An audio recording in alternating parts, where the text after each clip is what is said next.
नमस्कार, यो एभेन्यूज खबरको संकेत हो। तपाईं अहिले एभेन्यूज @ 2 मा हुनुहुन्छ। म सुसन रामदाम। प्रारम्भमा मूल खबर। बडा दशैंको 5औं दिन आज स्कन्द माताको पूजा अर्चना गरिँदै देशभरका प्रमुख शक्तिपीठहरूमा बिहानैदेखि भक्तजनको घुइँचो। संरचना बदलेर नौलो नेपाल नबन्ने पूर्व राजाको भनाई। सत्ता स्वार्थले प्रेरित गठबन्धन हुनु देशका लागि दुर्भाग्य भएको उल्लेख। कांग्रेस भित्र नै विद्रोह गर्नुपर्ने बेला आएको महामन्त्री थापाको भनाई। डेंगू नियन्त्रणलाई प्राथमिकता नदिएको भन्दै सरकारको आलोचना। गठबन्धनको कुनै गन्तव्य र उद्देश्य नरहेको एमाले उपाध्यक्ष पोखरेलको भनाई। सरकारका अङ्ग काम नचल्ने अवस्थामा पुगेको जिकिर। अब खबरको सिलसिला प्रारम्भ गरौं स्कन्द माताको पूजा अर्चना सम्बन्धी प्रसङ्गबाट। नवरात्रको 5औं दिन दशैं घर वा पूजा कोठामा 9 दुर्गा मध्येकी 5औं स्कन्द माताको विधिपूर्वक पूजा आराधना गरिँदैछ।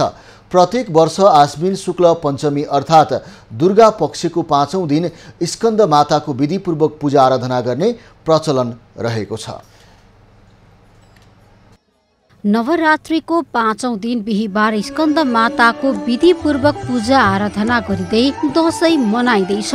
भगवान स्कन्द कुमार कार्तिकेयको बाल स्वरूपलाई सदैव काखमा राखी ममतामय स्नेह प्रदान गर्ने हुनाले नवरात्रिको 5औं दिन यिनलाई स्कन्द माताको नामबाट पुकार्ने गरिन्छ।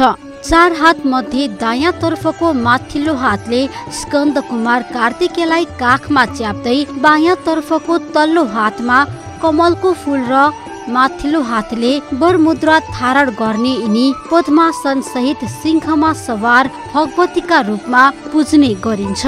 सूर्यमण्डलकी अधिष्ठात्री देवी हुनाले यिनको वर्ण पनि सूर्य जस्तै तेजिलो रहने धर्म ग्रन्थमा उल्लेख गरिएको छ। यसै अवसरमा देशभर आदिकालदेखि उत्पत्ति भइरहेका र प्रतिस्थापित अष्टमातृकाका विभिन्न शक्तिपीठमा हिन्दू धर्मावलम्बीहरूले आज श्रद्धा भक्तिपूर्वक नवदुर्गा भगवतीको दर्शन गरी पूजा अर्चना गर्ने गर्दछन्। हाम्रो यो नेपालीहरू यसलाई श्रद्धासित भक्तिसित अब त्यहाँ के चढाउने भन्ने चाहिँ त्यो केही छैन। सक्नेले हैन राम्रोसित विभिन्न किसिमका फूल पाती चन्दन अक्षता धूप दीप नैवेद्य फलफूल हैन वस्त्र अब आभूषण जे सकिन्छ गर्ने। कसैसँग धेरै साधन छैन सामग्री छैन भने जे छ आफूसँग श्रद्धाले गर्ने। षष्ठम कात्यायनीति च सप्तमम कालरात्रिति महागौरीति च अष्टमम नवम सिद्धिदात्री च नवदुर्गा प्रकृति। माता दुर्गाले आसुरी प्रविधिको प्रतीकको रूपमा रहेका चण्ड मुण्ड शुभ निशुम्भ र रक्तबीज लगायतका राक्षसलाई वध गर्न लिएका 9 रूपलाई दशैंको 10 दिन पूजा अर्चना गर्ने परम्परा रहेको छ।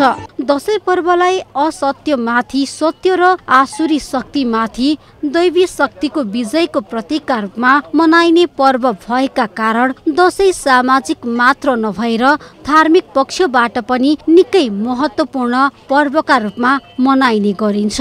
दशैंको नवरात्रका 9 दिन घटस्थापना भएको स्थलमा दुर्गा सप्तशती, श्रीमदेवी भागवत लगायत देवी स्तोत्र पाठ समेत गर्ने गरिन्छ।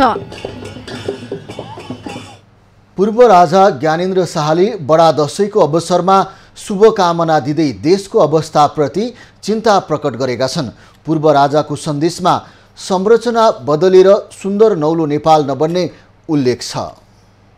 पूर्व राजा ज्ञानेन्द्र शाहले सनातनी मूलभूत महिमालाई बिथोलेर केही संरचना बदलेर सुन्दर नौलो नेपाल नबन्ने बताएका छन्। बडा दशैंको अवसरमा शुभकामना सन्देश दिँदै उनले पुर्खाहरूले आर्जेको यो स्वाधीन राज्यलाई असफलतातिर धकेल्न नहुने बताएका हुन्। सन्देशमा शाहले बलियो मियोमा आबद्ध भएर राम्रो र दरिलो नेपाल बनाउन हामीमा दिव्य चेतना आउन आवश्यक रहेको बताएका छन्। बलियो मियोमा आबद्ध भएर राम्रो र दरिलो नेपाल बनाउन हामीमा दिव्य चेतना आउनु आवश्यक छ। सत्ता स्वार्थले प्रेरित गठबन्धन हुनु देशका लागि दुर्भाग्य भएको पूर्व राजाको भनाइ छ। उनले न्यायपालिका कार्यपालिका भित्रको विवादले व्यवस्था नै सोच्ने अवस्था आएको बताएका छन्।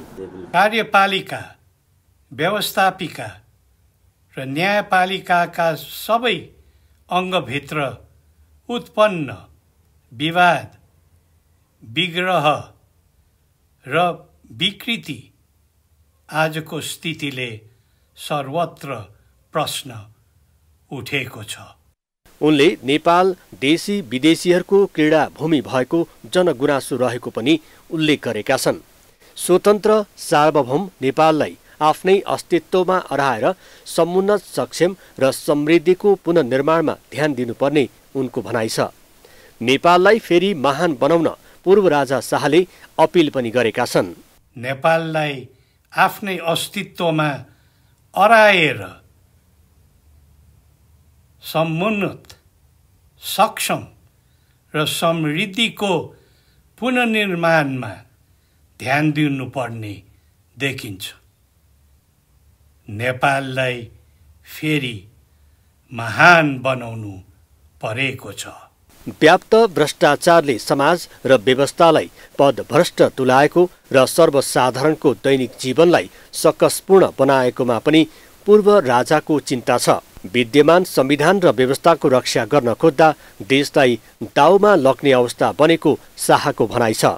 विद्यमान संविधान र व्यवस्थाको रक्षा गर्न खोज्दा देशलाई दाउमा लग्ने अवस्था बनेको छ। रोजगारीका लागि दिनहुँ हजारौंको संख्यामा नेपालीहरू विदेशी रहेकोमा पूर्व राजाले चिन्ता समेत व्यक्त गरेका छन्। हाम्रा कुनै कार्यले देशले कहिल्यै हार्न नहुने उनको भनाइ छ। टेकु स्थित पचली भैरवको जात्रा धुमधामका साथ मनाइँदैछ। प्रत्येक वर्ष घटस्थापनाको दिनदेखि सुरु हुने पचली भैरवको जात्रा विशेष गरी घटस्थापनाको चौथो र पाँचौं दिन मनाउने गरिन्छ। बिहिबार पचली भैरवलाई थकु जुजुको घरबाट टेकु स्थित पचलीमा रहेको मन्दिर पुर्याइएको छ। पचली भैरवको मूर्तिलाई खटमा राखेर मन्दिर पुर्याइएको हो। मन्दिरमा पुर्याइएपछि पचली भैरवको विधिवत पूजा गरी घ्याम्पोमा प्रसाद चढाइएको थियो।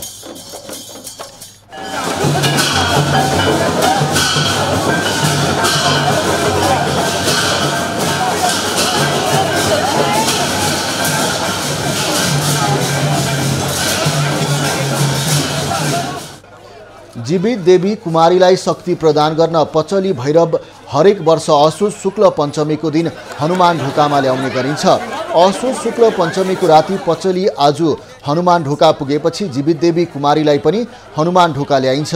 उनी आइसकेपछि हनुमान ढोकासँगै रहेको पार्टीमा बसी पचली आजूसँग आँखा जुदाउँछन्। यसरी आँखा जुदाउँदा कुमारीलाई शक्ति प्राप्ति हुने धार्मिक विश्वास छ।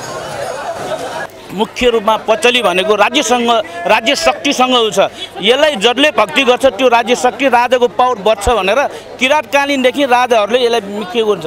फेरि यसको चाहिँ नि गणेश उसको पुत्र, कुमारी यसको पुत्री भन्ने हुन्छन्। अनि भोलि बेलुका सरकारबाट जुन पहिला राज दरबार थियो हनुमान ढोकामा, त्यहाँ पूजा दिएपछि त्यहाँ कुमारीसँग आँखा जुदाउने गर्छ, दृष्टि दिने भन्छ। त्यो दृष्टि दिनु भनेको कुमारीलाई शक्ति प्रदान गर्ने भनेर पचलीसँग आँखा जुदाइन्छ। वर्षमा एक दिन मन्दिरमा ल्याइने पचली भैरवको दर्शनको लागि दर्शनार्थीहरूको पनि घुइँचो लाग्ने गर्छ।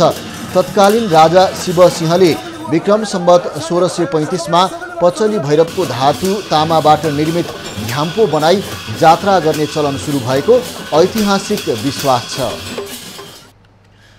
नेपालमा डेङ्गु संक्रमणले महामारीको रूप लिन थालेपछि सरकार बल्ल सक्रिय हुने प्रयासमा लागेको छ।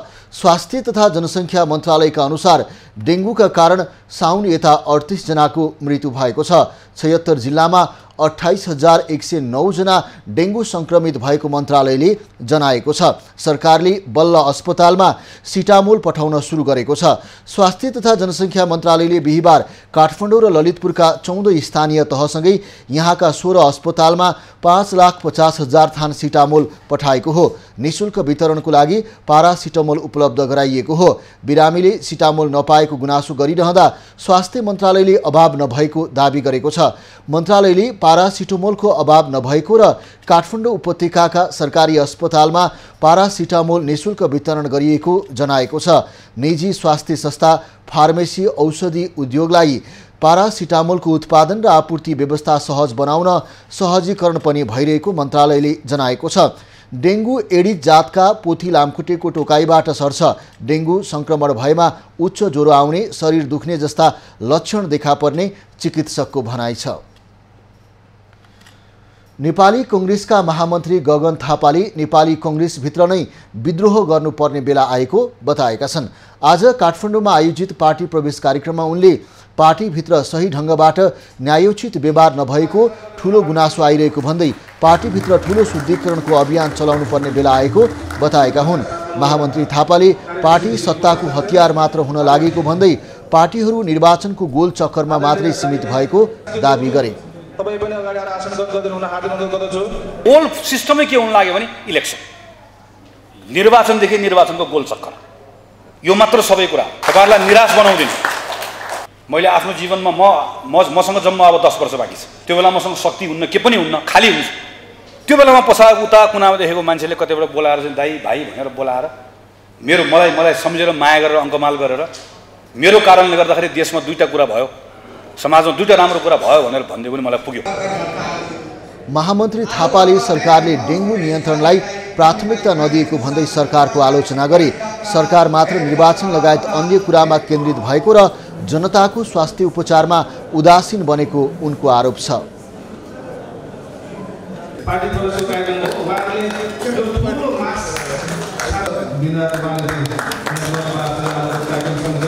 यत्रो डेङ्गी लागेको बेलामा नेपाल सरकारले जुन प्राथमिकताका साथ यो विषयमा लाग्नुपर्ने हो, काम गर्नुपर्ने हो, पटक्कै काम गरेको छैन। यसमा हाम्रो ठुलो असन्तुष्टि छ।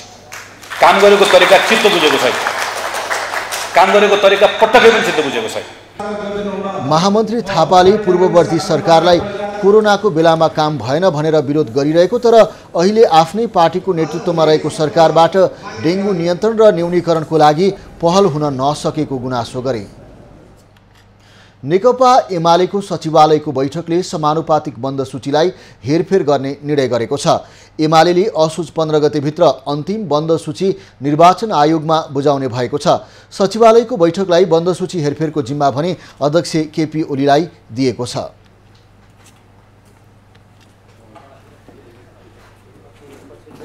उहाँहरूको काम भनेको खालि चाहिँ त्यो स्क्रिनिङ गर्ने कुरा हो, यो कम्पाइल गर्ने कुरा हो, तयार गर्ने हो। त्यसको आवश्यक चाहिँ निर्णय गर्ने र चाहिँ त्यसलाई तलमाथि गर्ने कुरा या त्यसमा चाहिँ राय सुझावहरू लिने कुरा, परामर्श लिने काम त अध्यक्षले गर्नुहुन्छ। बैठकमा प्रदेश तथा प्रतिनिधि सभाको उम्मेदवारका बारेमा पनि प्रारम्भिक छलफल भएको छ। प्रतिनिधि सभाको 165 निर्वाचन क्षेत्रको उम्मेदवार बारे भने सचिवालयको अर्को बैठक बसेर टुङ्गो लगाउने तय भएको छ। बैठकले उम्मेदवारको अन्तिम टुङ्गो लगाउने जिम्मा अध्यक्ष ओली र महासचिव शङ्कर पोखरेललाई दिएको छ।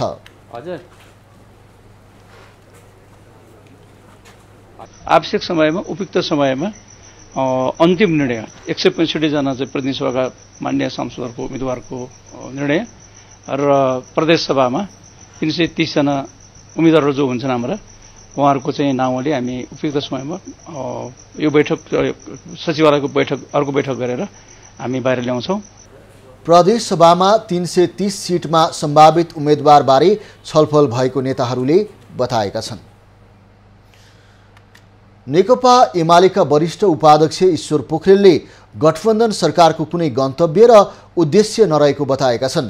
आज काठमाडौँमा आयोजित कार्यक्रममा उनले गठबन्धन सरकारको दृष्टिकोण, उद्देश्य, कार्यक्रम र गन्तव्य नरहेको भन्दै आगामी निर्वाचनबाट जनताले यसको फैसला गर्ने बताएका हुन्।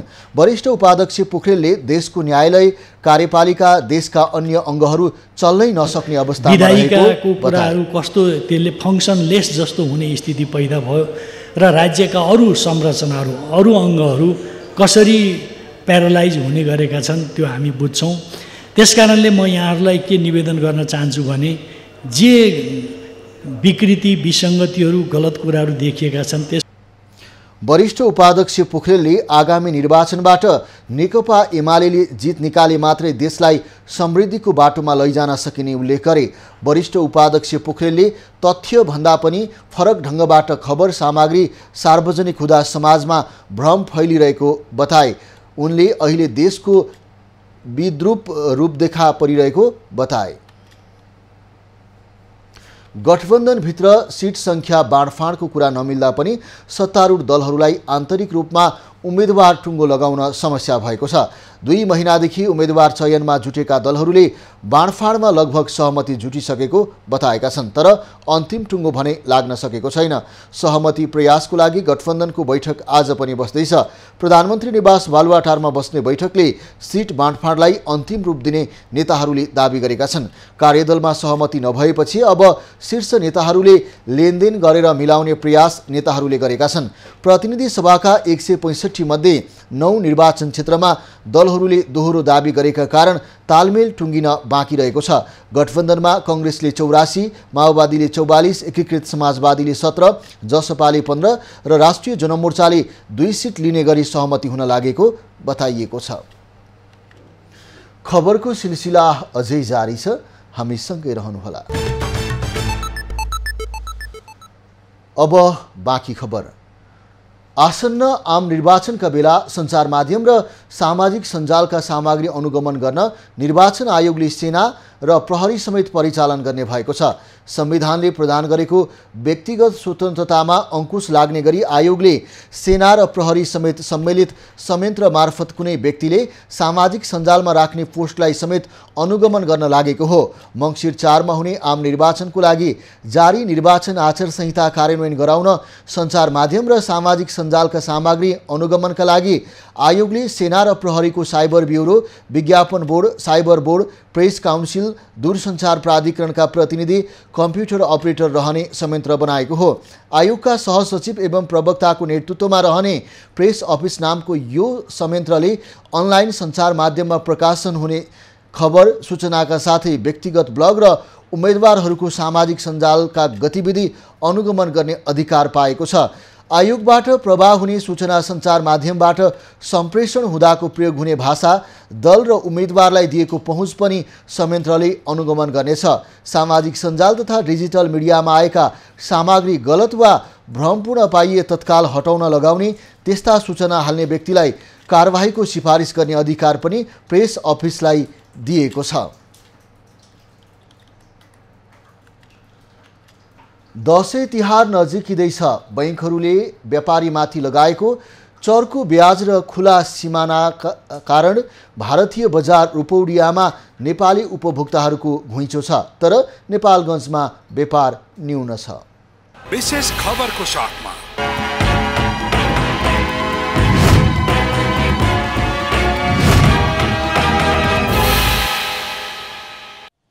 दशैं मध्य भए पनि नेपालगञ्जको व्यापार व्यवसाय उत्साहजनक छैन। कोरोनाले थलिएको नेपालगञ्जको व्यापार बल्ल तल्ल उठ्नै लाग्दा बैंकहरूले व्यवसायमाथि लगाएको चर्को ब्याज र खुला सिमानाका कारण नेपालगञ्जको व्यापार न्यून हुँदै गएको हो। अनलाइन व्यापार र सरकारको नीतिकै कारण व्यापार न्यून हुँदै गएको भन्दै विगतका वर्षमा व्यापारको तुलनामा यो वर्ष व्यापार नभएपछि समय काट्न पनि समस्या भएको व्यापारीहरू बताउँछन्। अब नेपालको सरकारको नीतिले गर्दा पनि माल यति चर्को माग हो अवस्थाले मान्छे बर्डर पारी गइरहेको छ। त्यसैमा हामीहरूलाई फुर्सद हुन्थेन। अहिले त मोबाइल चलाएर दिनभरि टाइम कसरी पास गर्ने भने यस्तो अवस्था आइसक्यो। नेपालगञ्जको व्यापारीको हालत यस्तो छ। खुल्ला सिमाना र भारतीय बजारबाट क्याटरिङ गरेर मालवस्तु नेपाल भित्र्याउने चलनले गर्दा पनि नेपालगञ्जको व्यापार घाटा भएको भन्दै खुल्ला सिमानामा कडाई गरिनुपर्ने माग व्यापारीको छ। व्यापारीहरूलाई एलसी सिस्टमबाट गएर सामान आयात गर्नुपर्ने झन्झटले पनि समस्या भएको छ। खुल्ला सीमाले गर्दा पनि अब क्यारिङहरू पनि गर्छन्, जताबाट पनि उनीहरूले फेसिलिटी पाएकै छन्। अनि रुपडियाको नाका बन्द गरिदिएपछि अलि हुन्थ्यो कि भन्ने पोहोर सालको लकडाउनमा त नाका बन्द गर्नाले गर्दा व्यापार थियो, लकडाउनमा थियो, बरु अहिले लकडाउन छैन र पनि व्यापार छैन। व्यापारको स्थिति अब नेपालगञ्जमा धेरै खराब रहेको छ। मान्छेसँग नेपालको जनतासँग पैसाको खाँचो छ, क्राइसिस छ पैसाको। त्यो बेला पनि हाम्रो सरकारले यस्तो यस्तो नियमहरू लगाएको छन् जसले गर्दा हामीलाई व्यापार गर्न धेरै गाह्रो भएको छ। दशैं तिहार नजिकै गर्दा समेत नेपालगञ्जको व्यापार व्यवसाय अत्यन्तै कम हुँदै गएको भन्दै व्यवसायी चिन्तित भएका छन्। बैंकहरूको चर्को ब्याज र विकास निर्माणका कार्य हुँदा त्यसको असर बजारमा देखिएको छ। विकास निर्माणका कामहरू नहुँदाखेरि गाउँमा पैसा, गाउँका जनताहरूसँग पैसा पुग्न सकेको छैन। त्यसै गर्दाखेरि तपाईँ अहिले जनताहरूसँग पैसा नहुँदाखेरि पनि अहिले बजारको चाहिँ व्यापार सुक्खा भएको अवस्था छ। भारतीय बजार रूपैडिहासँग जोडिएको नेपालगञ्जको व्यापारले प्रतिस्पर्धा गर्न त उसै पनि धौधौ छ। त्यसैमा हरेक वस्तुको नेपालको मूल्य भन्दा भारतीय बजारको मूल्य केही कम भएकै कारण नेपालगञ्जको व्यापार व्यवसाय न्यून हुँदै गएको छ। आर्थिक सङ्कट बढ्दै गएका बेला सरकारले चासो नदिएकै कारण दशैंको मुखैमा व्यापारी धराशायी भएपछि व्यापारी चिन्तामा छन्। बाँकेबाट खम्बपुनको रिपोर्ट।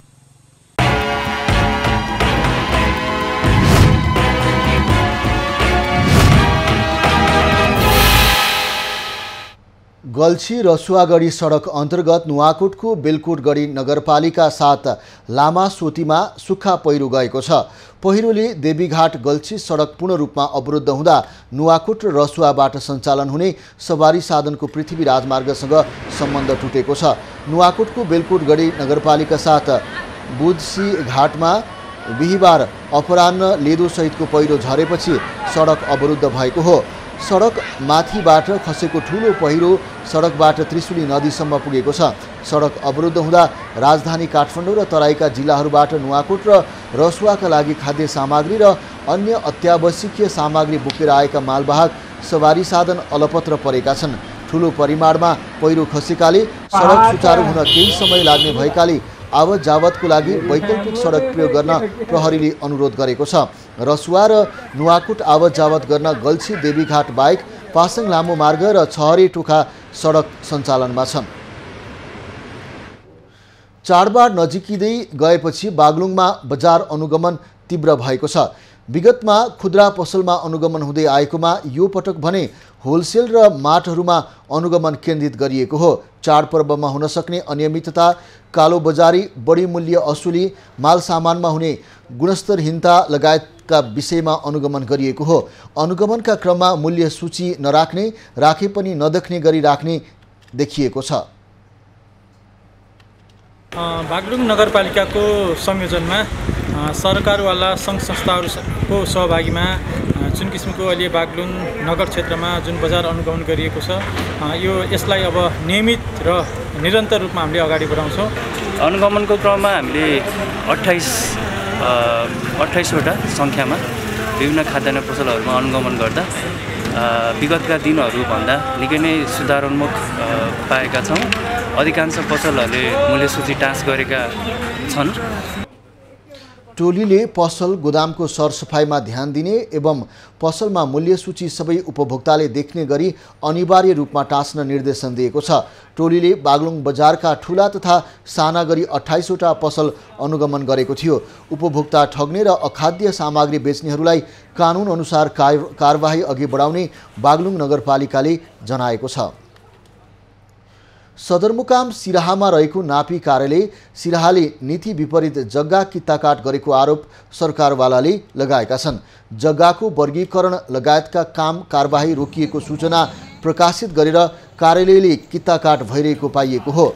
आर्थिक लेनदेनमा नापी कार्यालय सिराहाले कित्ताकाट गरेको जनप्रतिनिधिको आरोप छ। दोहोरो चाहिँ सहर जमिनै हुँदैन। कहीँ कुनै किसिमको विवाद छ भने अवश्य नै सहर जमिन हुनुपर्छ, तर विवादै नभएको जग्गामा फेरि पनि सहर जमिन हुनु भनेको नापी कार्यालयको कर्मचारीहरूको केही न केही आर्थिक प्रलोभनको कारणले नै यस्तो किसिमको सहर जमिन खटाउने गरेको छ भन्ने मलाई लाग्छ। नापी कार्यालयले भने भू उपयोग नियमावली जारी हुनु अगावै नियमानुसार मालपोत कार्यालय मोठ भिडाएर नापी कार्यालयमा दर्ता भएको जग्गाको कित्ताकाट गरिएको दाबी गरेको छ। कोही व्यक्ति भू उपयोग नियमावली 2079 जारी हुनुभन्दा अगाडि रिट पुर्याएर कोही व्यक्तिले यहाँ मालपोतबाट तोक लगाई मालपोतबाट टोकन भिडाई मोठ भिडाई यहाँ हामी कहाँ नियमअनुसार दर्ता भइसकेको अवस्थामा हामीले त्यसलाई त्यो किताकाटलाई रोक्ने हामीसँग अधिकार हुँदैन। कृषियोग्य जग्गाको वर्गीकरण सरकारले रोके पनि कार्यालयले असार महिनामा 27 वटा कित्ताकाट गरेको छ। राजीनामा मार्फत 27 वटा र अदालतको आदेश अनुसार 14 वटा कित्ताकाट गरेको छ।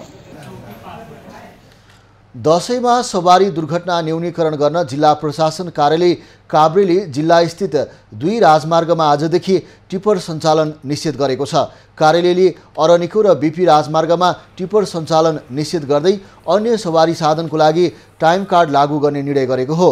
2 राजमार्गमा असो 24 गतेसम्म टिप्पर सञ्चालन गर्न नपाउने र सार्वजनिक सवारी साधनको लागि टाइम कार्ड लागू गरिएको प्रहरीले जनाएको छ। यो चाहिँ बीपी राजमार्ग अलिकति घुमाउरो प्रकृतिको भएको र टाइम कार्ड लागू नगर्दा ओभर स्पिड हुने भएको र दुर्घटना हुने भएको कारणले गर्दा दुर्घटना न्यूनीकरण गर्नको लागि यो बीपी राजमार्ग र अरनिको राजमार्ग दुवै ठाउँमा टाइम कार्ड लागू गरिएको छ। बीपी र अरनिको हाइवे विशेष गरी अलिकति सवारी साधनको अत्यधिक चाप हुने कारणले गर्दाखेरि हामीले हेल्प डेस्कहरू राखेका छौँ। साथसाथै अब यात्रुहरूलाई सहज होस् भन्नको लागि र दुर्घटना नहोस् भन्नको लागि आजदेखि हामीले टाइम कार्ड पनि लागू गरेका छौँ दुवै हाइवेहरूमा। त्यसलाई हामीले स्ट्रिक्टली कार्यान्वयन गराउँछौँ। अरनिको राजमार्ग भन्दा बीपी राजमार्गमा फुलपाती अष्टमी र नवमीका दिन धेरै सवारीको चाप हुने गरेको छ।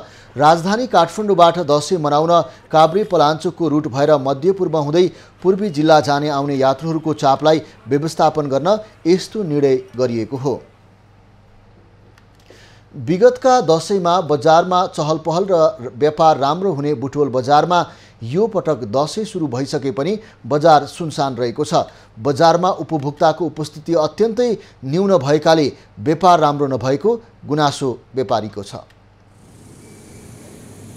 यो पटक दशैंमा राम्रो व्यापार नभएको गुनासो रूपन्देहीका व्यापारीहरूले गरेका छन्। खास गरी देशको आर्थिक अवस्था र भारतीय सुनौली बजारको प्रभाव रहेको उनीहरूको भनाइ छ। दशैंका बेला बुटोलको अमरपथ, हाटबजार लाइन, पिपी चोक, नेपालगञ्ज रोड लगायत मुख्य ठाउँमा लत्ता कपडा, जुत्ता चप्पल, गरगहना किन्न निकै भिडभाड रहे पनि यो पटक त्यस्तो देखिँदैन। विगत 14-15 वर्षदेखि बुटोलमा जुत्ता पसल सञ्चालन गर्दै आएका व्यवसायी ऋषिराम पोखरेल बोहनी समेत नहुने अवस्था रहेकोमा चिन्तित देखिन्छन्। कोरोना कारण हो कि अरू अर्थतन्त्र कारण हो केही बुझ्न सकिएन। सीमापारी व्यापार प्याक छ भन्छन्, यहाँ चाहिँ मान्छेको केही छैन। 14 वर्ष पहिलाको तुलनामा अहिले बराबर रेसियो छ।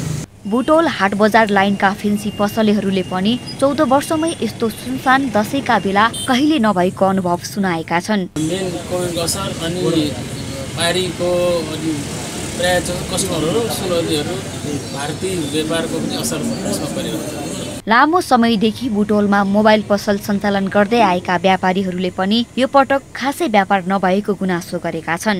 एकदमै कम छ व्यापार, एकदम मन्दी लाग्यो जस्तो भएको छ। पहिला दिनमा प्रशस्त कस्टमरहरू हुन्थे, अहिले चाहिँ घटेर 1-2 जना मुस्किलले आउँनुहुन्छ। अहिले त यस्तो हालत छ। विगतको तुलनामा लत्ता कपडा, खाद्यान्न, उपभोग्य वस्तुको व्यापार न्यून रहेको बताउँदै भारतीय सीमावर्ती बजारका कारण पनि बुटोलको व्यापार प्रभावित भएको बुटोल उद्योग वाणिज्य सङ्घले जनाएको छ। इन्डियाको जति पनि किराना पसलहरू त्यहाँ, कपडा पसलहरू त्यहाँ भिड भएको छ र त्यो हिसाबले हाम्रो यहाँ धेरै कमी हुन आएको छ र यसको लागि हामी 15-20 दिन अगाडि नै हामी बुटोल मार्सेन्टका साथीहरू यो बोर्डरलाई कसरी टाइट गर्नुपर्छ भनेर हामीले डेलिगेसन गरेर प्रमुख जिल्ला अधिकारीलाई पनि हामीले जानकारी गराएको छौँ। बुटोलको बजार क्षेत्र र भित्री बजारमा प्रवेश गर्ने सडक अस्तव्यस्त हुँदा पनि उपभोक्ता समस्यामा परेकोले आवत जावतमा कमी हुँदा व्यापार हुन नसकेको व्यापारीको भनाइ छ। लत्ता कपडा खाद्यान्नमा पहिलाको महिना भन्दा केही व्यापार बढे पनि मोटरसाइकल गाडीमा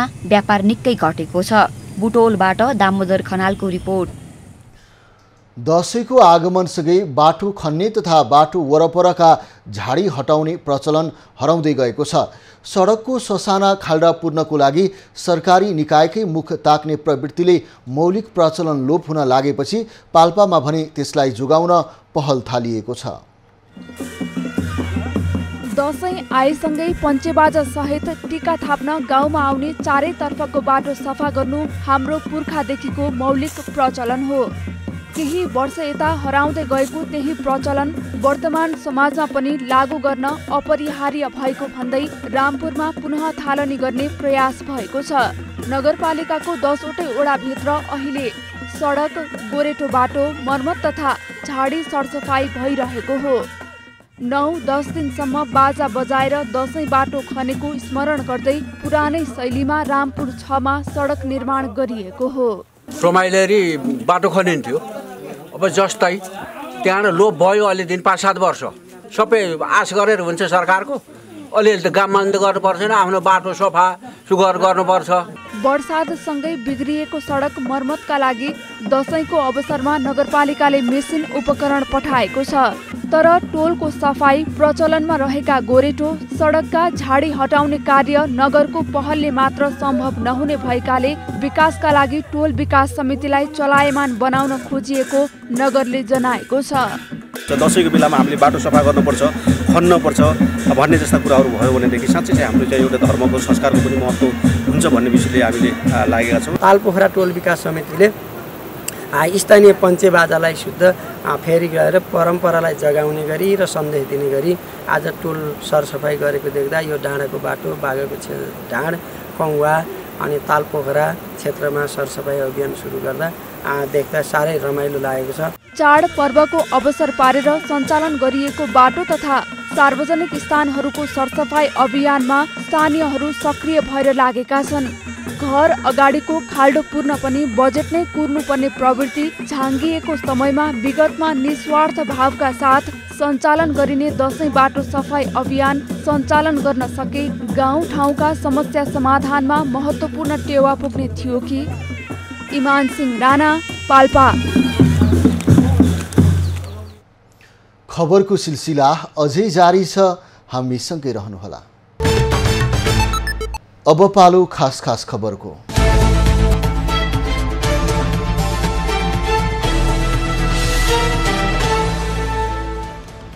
काठमाडौँको गोठाटारमा भएको लाल मोहम्मदको हत्यामा संलग्न रहेको आरोपमा 3 जना पक्राउ परेका छन्। उनीहरूलाई पत्रकार सम्मेलन गरेर सार्वजनिक गर्ने तयारी गरेको छ। 2 साता अघि गोठाटारमा अज्ञात समूहले मोहम्मदको गोली हानी हत्या गरेको थियो।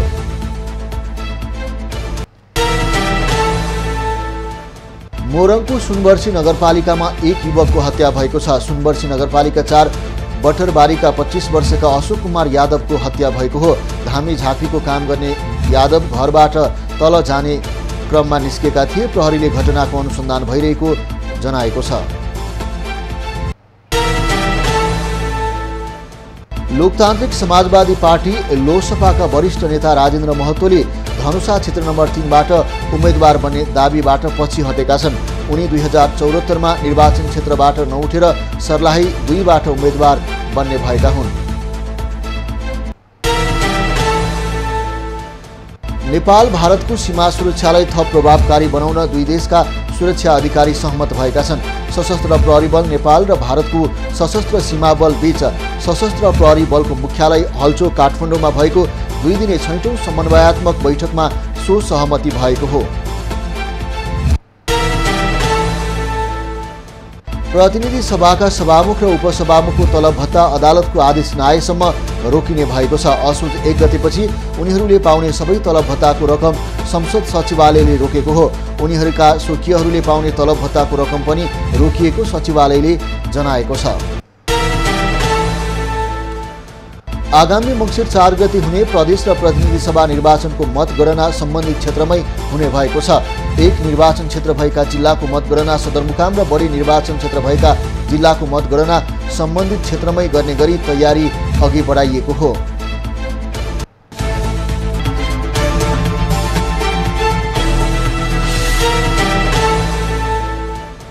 अन्य विस्तृत खबरको लागि www.avnews.tv लगइन गर्न सक्नुहुनेछ। युट्युब, फेसबुक र ट्विटरमा पनि हामीलाई फलो गर्न सकिनेछ। खबरभित्रको खबरका लागि हेर्दै रहनुहोला एभी न्यूज खबर। नमस्कार।